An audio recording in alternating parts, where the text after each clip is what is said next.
नमस्कार, आप सभी का स्वागत है my soul growth with God में। वीडियो में आगे बढ़ने से पहले चैनल को लाइक, शेयर एंड सब्सक्राइब ज़रूर कर लीजिए। तो आज हम आपके लिए लेके आए हैं शिव पुराण का तीसरा अध्याय। तो आइए अध्याय शुरू करते हैं। शिव पुराण का तीसरा अध्याय।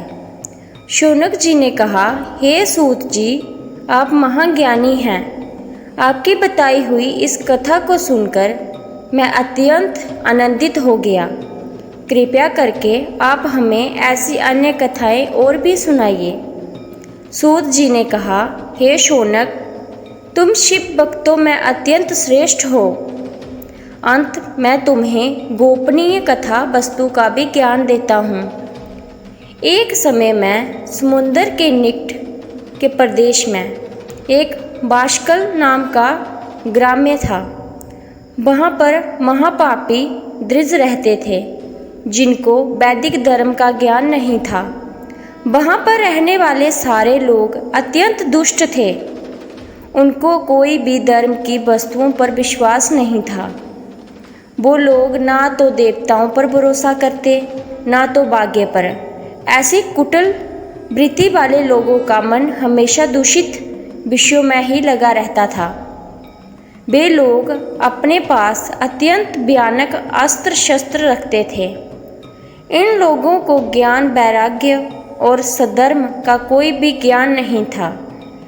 वहाँ पर द्विज के साथ अन्य जाति के लोग भी उनकी तरह ही थे। उस प्रदेश की स्त्रियों का भी अत्यंत कुटिल स्वभाव था। वे लोग स्वेच्छाचारिणी, पापी, कुत्सित विचारों वाली और व्यभिचारिणी थी। उनको सद्व्यवहार एवं सदाचार के विषय में कोई भी ज्ञान नहीं था। पूरा ग्राम्य दुष्टों से ही भरा था। एक समय पर इस बाष्कल नाम के गांव में बिंदुक नाम का ब्राह्मण निवास करता था। वह अधर्मी, दुरात्म महापापी था। उसकी पत्नी का नाम चक्षुला था। वह अत्यंत सुंदरी थी। वह हमेशा उत्तम धर्म का पालन करती थी। फिर भी उसकी पत्नी को छोड़ वह ब्राह्मण वैश्यगामी में हो गया था। ऐसे ही उसके बहुत वर्ष निकल गए। उसकी स्त्री चक्षुला काम से पीड़ित थी, किंतु उसने अपना धर्म कभी नहीं छोड़ा। वह दीर्घकालीन समय तक धर्म का पालन करती रही, परंतु अंत में ऐसे दुष्ट पति के साथ रहकर वह भी उसके प्रभाव से दुष्ट बन गई। ऐसे ही उन दोनों पति पत्नी का अधिकतर समय दुराचार में ही निकल गया। उसके बाद एक दिन वह दूषित बुद्धि वाले ब्राह्मण की मृत्यु हुई और वह नरक में जा पहुंचा। उसने बहुत समय तक नरक में दुख भोगे।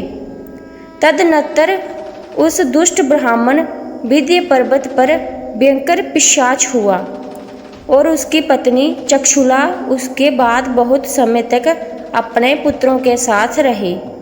एक दिन वह कोई अवसर पर अपने भाई बंधुओं के साथ गोकर्ण क्षेत्र गई और किसी तीर्थ पर जाकर वहाँ के जल में स्नान किया।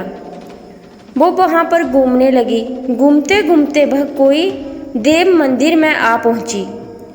वहाँ पर एक ब्राह्मण भगवान शिव की पवित्र पौराणिक कथा सुना रहे थे।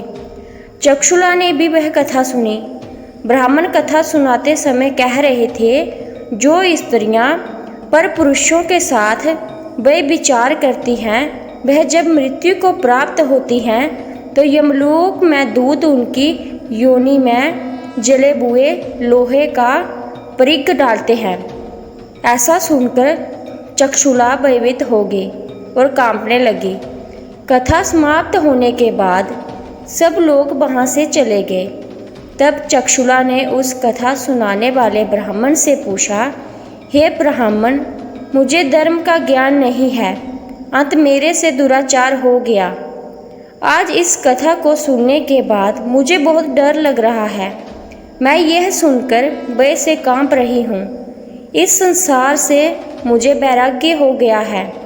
मेरे जैसी पापी को धिक्कार है।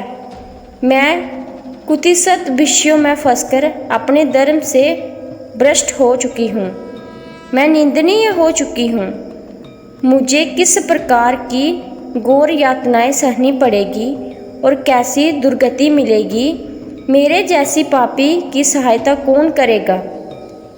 मृत्यु के बाद वह भयंकर यमदूत जो मुझे गले में फंदे डालकर ले जाएंगे, उनका सामना मैं किस प्रकार करूंगी।